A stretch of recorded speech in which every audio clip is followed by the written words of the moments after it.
Welcome to this week's episode of Startups for the Rest of Us. I'm your host, Rob Walling. This week, I talk with Derrick Reimer, who's been a many-time repeat guest on this podcast, and we talk about his decision to shut down his prior effort Level that he and I spoke about just 2 years ago on this show, and his new effort Mighty Cal that he's working on and he's going to be launching here in the next few weeks. But before we dive in, I want to talk about an app called Subly. It's SUBBLY.co, and this is through helpfounders.com, where I've donated a few essentially ad slots or sponsorship slots on this podcast to help other bootstrap founders get some exposure in our space. And so Subly.co is a subscription e-commerce platform that focuses on direct-to-consumer e-commerce brands, especially those that are selling subscriptions.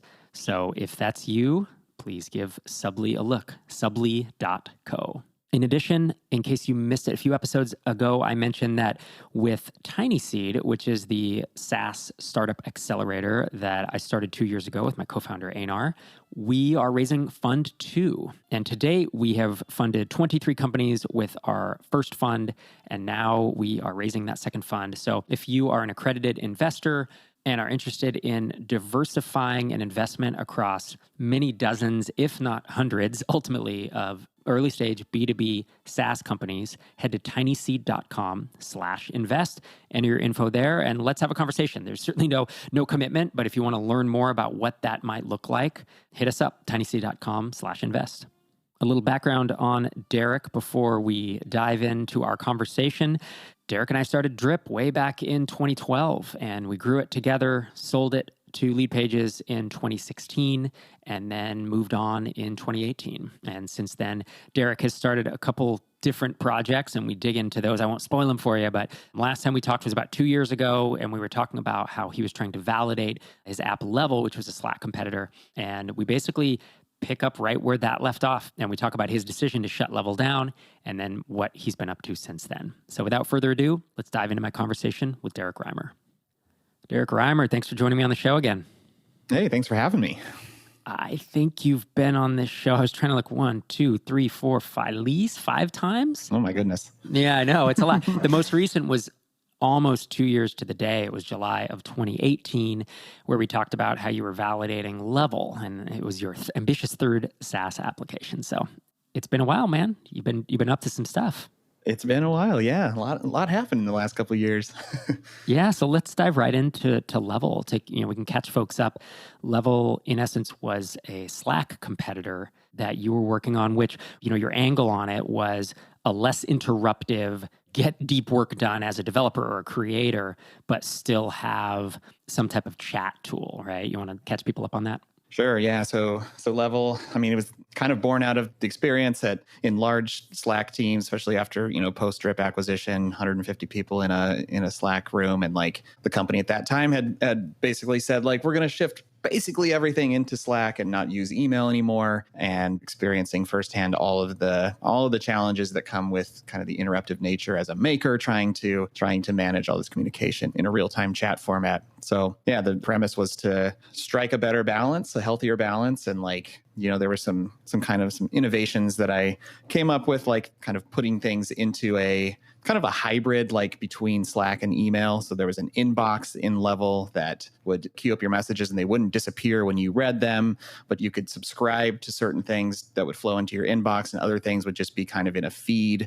It's actually funny. It's quite similar to some of the concepts that I see in Hey, the new email app from Basecamp. I just found that amusing that they have some similar concepts of certain important things land in your inbox, and other things that are kind of just there for you to peruse are in this feed, and you can just kind of scroll through that. So that was kind of the idea, and it was admittedly ambitious. The proposition was basically convincing companies to move their whole communication infrastructure off of Slack, and kind of a big learning that smacked me right in the face once I attempted to kind of launch it after building it for about 9 months, was just the wide chasm between people's recognition that their communication patterns are not healthy and that a product could help with that, and then their actual willingness and ability to get organizational support behind moving off of Slack.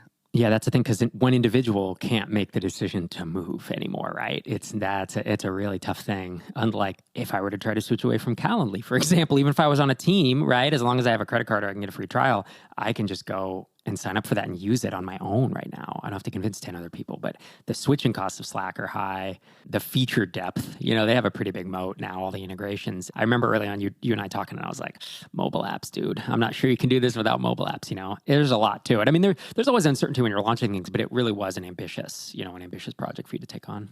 Yeah, I was fresh off of a long stint at Drip all the way through acquisition, and I was really excited to work on a new ambitious challenge. And so that was kind of where my mindset was at the time. And I did recognize that it was going to be an uphill battle, but I was kind of willing to take some risk then. But yeah, I learned a ton in that process, just about so I wrote a whole in-depth blog post about retrospective about it that folks can check out on my blog. But just learning about how to ask better questions up front, became acquainted with the mom test methodology, which is just, it's a book by that name that kind of gives you a brief manual, very actionable about how to ask the right questions, because people who have best intentions to help you out will often steer you in the wrong direction. They'll be excited, but that excitement doesn't necessarily translate to actual making a purchase. So yeah. So you basically sunsetted. I mean, you got a few folks to use Level, right? But it was uphill battle. You just couldn't get enough traction.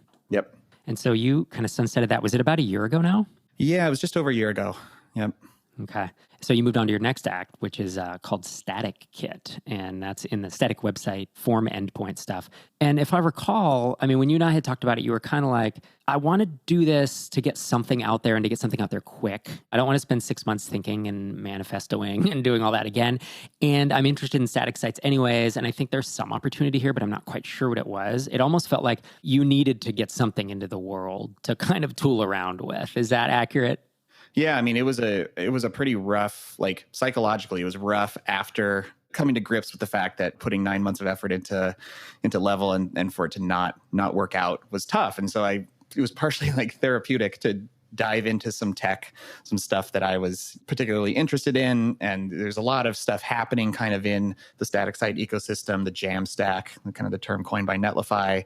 So a lot of interesting momentum around that, and a lot of folks leaving WordPress and adopting static sites instead. So it seemed to me that there were emerging trends around this. And, again, I kind of recognized that this was still sort of nascent and not entirely positive that the market was ready to start buying tools to fill in the gaps between what they could accomplish with the monolithic WordPress backend and some of the newer static site technologies. But it had been kind of an idea that floated around in my idea notebook over the years about, kind of building some backend building blocks to come alongside static sites. And so I just kind of started building some stuff and started, threw a landing page up, and right away got some interest from some of the major hosting providers in the space.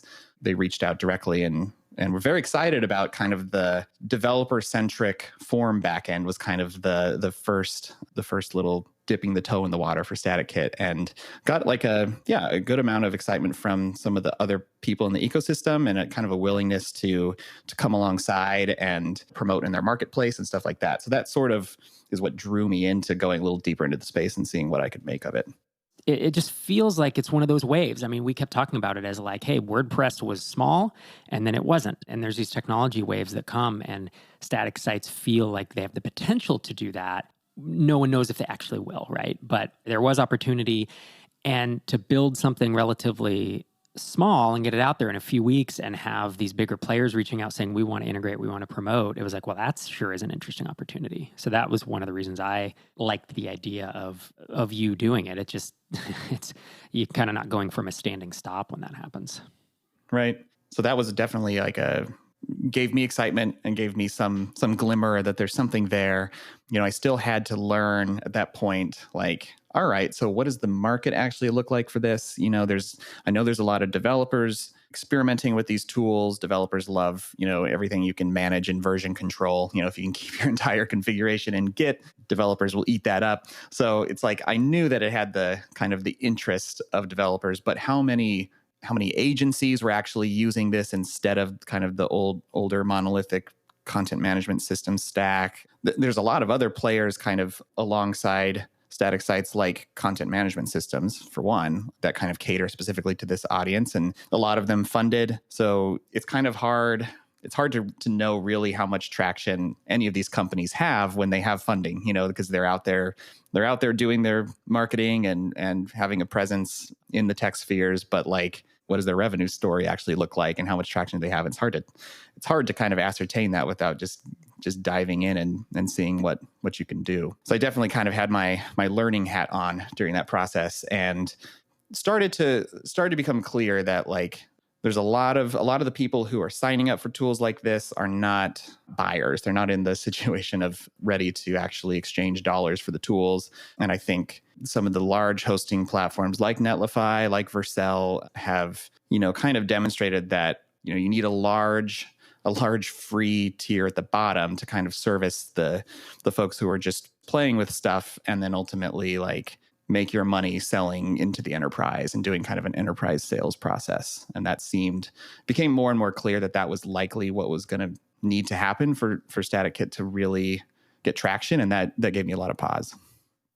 Yeah. And you invested enough time in it. It started to feel like maybe throwing good time after bad. Right. It's one of those things, because you could obviously look at it and say, well, why give up so quickly? Like, what were the signals and all that? But really, you've kind of laid them out there. It became painfully obvious that there's a lot more. I think there's a lot more free tools in the space. I think it's still a viable space, but it's like you have a certain revenue milestone you want to get to in a certain amount of time, and it's going to be really challenging in that space to do it. I think longer term, it's a better play, but. Yep. And I think that's something that like a lot of bootstrappers kind of have this wisdom hard earned, that like it sometimes it takes some iterations, it takes some different attempts and different angles. You got to keep building and exploring to kind of arrive at the thing that's going to be, that's really going to resonate with the market. And so I'm trying to get better at that, being malleable, keeping an open mind, not getting too overly committed to something. And I think that was one of the tough calls, was to figure out like, when's the right time to shift focus? Do I keep hammering away at this thing, or do I kind of go with my gut and listen to the signals that I'm getting and what I'm learning about the market, and kind of shift my attention? And so ultimately, after consulting with some advisors, you included, started looking at other spaces. Yeah, and that's the important thing too, right? Is these decisions are never clear cut, and there's always some gray areas, but B, just it's a lack of certainty. But you kind of have your own gut feel, and it helps to sanity check that with other people. And I do know that you and I had several conversations about it over the course of many months. I mean, even from early on, it's like, I'm not sure that this space is going to be what you need, but you're already in it. It's going to take a few weeks to get something live. Let's follow that. You pull the thread, see where it goes. Hard work, luck, and skill, right? It's like you were putting in the work. You have the skill to build and launch it. And it's like, are we going to catch a little bit of luck here and there that could potentially propel it forward? And so as you were kind of starting to back off of Static Kit a little bit, realizing, if I put more time, I invest much more time into this, it's not going to yield what I want. You started noodling on other ideas, right? And you had a big idea list of not only apps, but spaces, and you just go in all the directions that everyone always does when it's like, how do I come up with an idea? And I know that you and I had a lot of conversations about that, but I thought it was clever the way that you came up with one list in particular, which was stuff that you were using, right? You were paying for. Yeah, I mean, I'm never one to say as an absolute that like you should always scratch your own itch. Like I think that there's always opportunities to find business ideas other ways. But like I knew one leg up that you can give yourself is to just have some direct experience, some recognition of understanding of what the problem is and what the market is, if it's a tool that you yourself use. So I kind of, one exercise I would do in my notebook is list off all the tools we used while building Drip. So we had error monitoring, we had all kinds of exception tracking and uptime monitoring and hosting and calendaring and email and scheduling and on and on and on. So just exhaustive listing of everything, and then kind of running them against my rubric, which I had gradually been building up. Like it was something that I need to be able to launch an MVP quickly on. It needs to not be like so mission critical that if it has 2 minutes of downtime, it's trucking someone's whole business. And so I kind of started running them through my filters and could pretty quickly scratch off most of them. But one that kind of lingered on there was scheduling, and tools like Calendly that you can use, send a booking link to somebody. I remember we adopted that pretty early on at Drip for our demo process, and it was one of the killer tools in our stack. But I started looking really closely at this because it felt like there were areas to improve, and I definitely had my own ideas about that. And there's some interesting properties about this space. One being the opposite of level, like people can use this in single player mode, which was very attractive to me. And, it's something that I could build the kernel of decently quick. And so that kind of checked those boxes right away. And then so we started thinking about that a little deeper.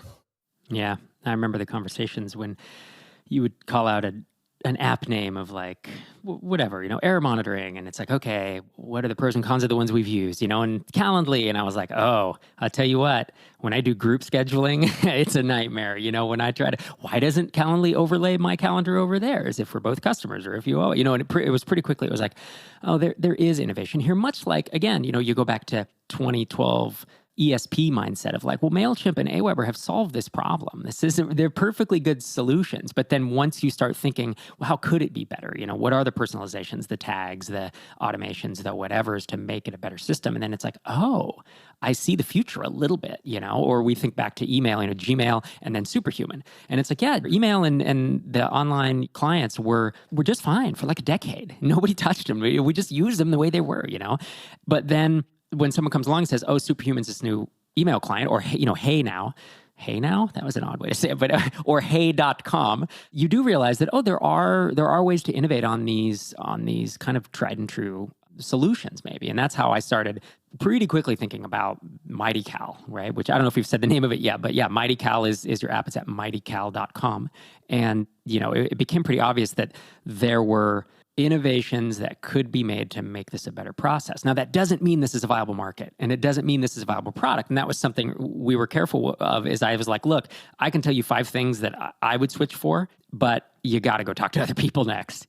Yeah, and so that's what I did. After we did a whiteboarding session and came up with a bunch of our own ideas, I didn't want to stop there. I mean, that's a classic mistake, right? So I think I solicited maybe like 10 different conversations, and a handful of them were like, yep, I use Calendly and it works fine, not that big of a deal. But I tried my best to keep the conversations decently high level. So we talked about, well, what does your day look like? Kind of those keep, like trying to understand the person, understand what their cadence looks like, what does their flow look like. And with everyone I talked to, there were elements of calendar management, schedule management that were a pain for them. And a good chunk of them were kind of within the scope of the broader vision that we kind of started to come up with when we were whiteboarding. So it's always hard. It's really hard to interpret those types of conversations because, again, like when you don't have a product to attempt to sell to somebody, you got to hold things loosely, when you're having those conversations. But I did feel like I got, as good an indication as I could that like there's pain around this. And there's also fairly low switching cost, which was another thing that was pretty intriguing. Like you could use this in single player mode. And if you didn't have a super complicated setup, then it would be fairly easy for you to switch to a different tool. And so if I could just innovate on some pieces that a lot of people care about, then that may not be too difficult of a proposition. Yeah, I think the low switching cost is nice. I think the potential for expansion revenue, because it's a per seat, right? This is a perfect per seat product, right? If 2 people log into MightyCal, they see different things because it's their calendar. So I don't think you've decided on final pricing, but Calendly's $10 a month. I'm assuming you're going to be in that range. Obviously, normally we'd say, oh no, $10 a month, that's not a high enough price point. You're going to need a huge funnel. But A, the market is massive and there are so many people using these tools constantly. There's tons of traffic streams to get in front of. But B, you get a team, even like the Tiny Seed microconf team is 4? There's 4 of us plus my assistant producer, so we could say 5. Like, so we're a $50 a month client if we were to switch everybody. And that's where this starts to not be a $10 a month product. So there's a lot of pluses to it. I think on the flip side, I mean, let's talk about the dangers. Like, if we look back in a year and this hasn't worked, why won't it have worked? What's going to trip you up in this space, you think? Yeah, I think a big risk is getting the positioning right with people, like unlocking the positioning of people who really care about a more powerful, better curated experience. I did sense among some folks kind of an apathy or like Calendly's fine. It's not perfect, but it's good enough. And so I think, one risk is like, are there enough people who care enough about the nuances of their scheduling process and kind of polishing off the rough edges of the scheduling experience. I think I have some compelling product innovations on presenting things as a calendar instead of a list of times and giving people kind of a richer view. But again, that's just at this point, it's a hypothesis. Is that going to resonate enough to get enough lift, or is it just going to be kind of an apathetic response? I think that's a big risk. Yeah, a lot of competition. And again, if you were at the first step of your stair step and this is the first product you'd ever launched, and you didn't know how to write copy and support people and do design and do coding and build an app, and there's all these things you could learn. I would say, hey, this is pretty ambitious to go up against Calendly and You Can Book Me and whatever the Schedulicity. I don't know. There's like 10 or 20 of these, right? But you're a little further along, having done Drip and CodeTree, which is an app we've talked about in the past that you sold for, 128K several years ago. And then you've had, a few false starts here, but you're past that early needing to get the basic skills. And I feel like these I'm such a fan, secretly a fan of these really big competitive spaces. Not in the sense, if you go back to start small, stay small, of course, you start in niches. There's all these reasons to do it. And I would still say early on, those are great things. And those are also great autopilot businesses, and they're great businesses to stair step up from into if you want to do it. And not everyone wants to build a 7-figure business. It's okay. If you want to build a $150,000 business and just live an amazing life, then do that. There's nothing wrong with that. But I know that you have ambitions. That's your starting point. You want to get to the point where you're, default to live, you're paying your paycheck, and then your ambitions are to grow a larger in terms of revenue startup. And so that's where you think, well, is it easy to make a $5 million SaaS in a really tight, small niche? Is it easier to do it in a big space? And, easy is relative, but there's just hundreds of millions of dollars floating around in this whole scheduling space, because you don't have to stop at a little calendar widget, right? You're going to get people using it. You're going to get folks like me. You're going to get salespeople. You're going to get founders. You're going to get whoever else. That there are angles, whether you niche down or whether you just add features that are more power user or that are just at the fringes. But yeah, who knows the direction you could take it in terms of integrations or automations or whatever else. But knowing that you can build a nice innovative little calendar widget and get enough traction to get you to a nice revenue milestone, whether that's, $10K a month or whatever, that's a real bonus of being in a big space like this. Yeah. And I think this is the classic kind of app where I'm picking a specific wedge. And the wedge here is smoothing out the booking experience, the experience of one person getting on another person's calendar. But that's just one small piece of someone managing their whole schedule, and back in the day, business people would have executive assistants or secretaries, right? And they would have humans there helping with this whole process for them. And that's less common these days, especially among startup people. There's tons of people doing business that are now managing their own schedule and calendar. And there's something even deeper to that than just booking links. But I think this is an interesting wedge where this is a product unto itself, but there's a lot of different areas to expand it into. And like I said, it's just a huge market.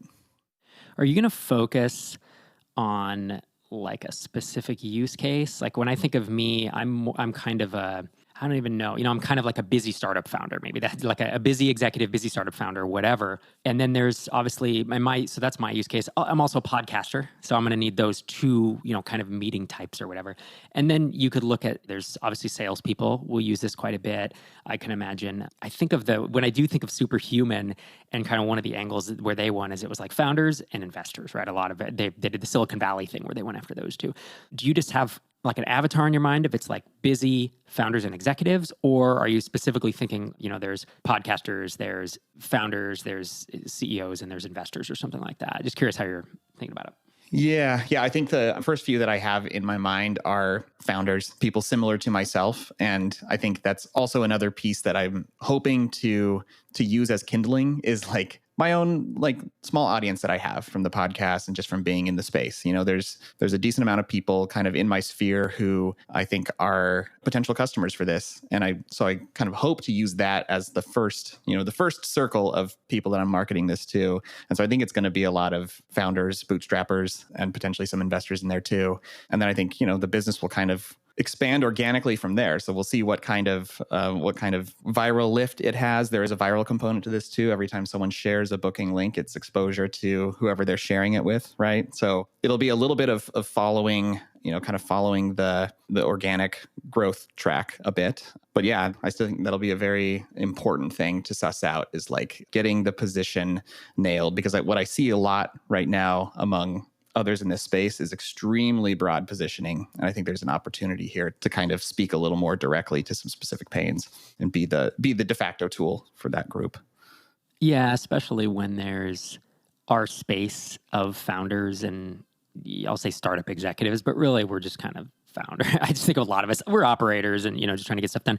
It's not a huge space. There's only so many influencers. Everyone talks to each other. Everyone's online, spreading the word. If a tool comes through that really is a superior experience, and people start seeing it, I think that helps it spread quickly. In addition, we haven't even talked about like the viral loop, right? Of when I send the link out, someone's going to click on it and they're going to go to mightycal.com and they're going to see a powered by Mightycal. There's a lot of, that was a driver in the drip days because we had the widget, the powered by drip. That was a driver in Calendly's growth. So I think that's something we haven't mentioned. But in addition to low switching cost, big market, potential for innovation, there is that built-in virality, which is really hard to do. It's hard to make that, nigh impossible to make that if it's not built in. You can't fake that, but having it in such a native way, I think is a bonus.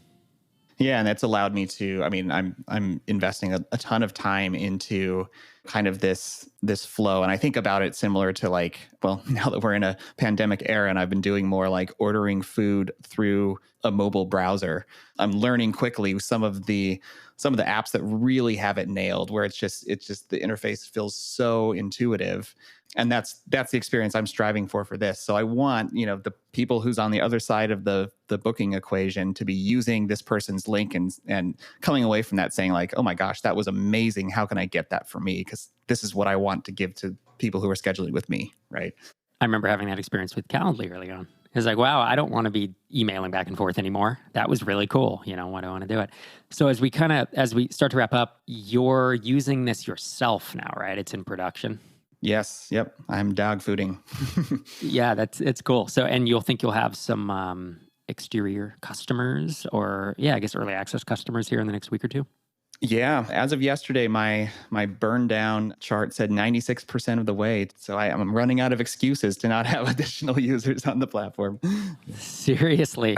I should be busting your chops way more than I have been then.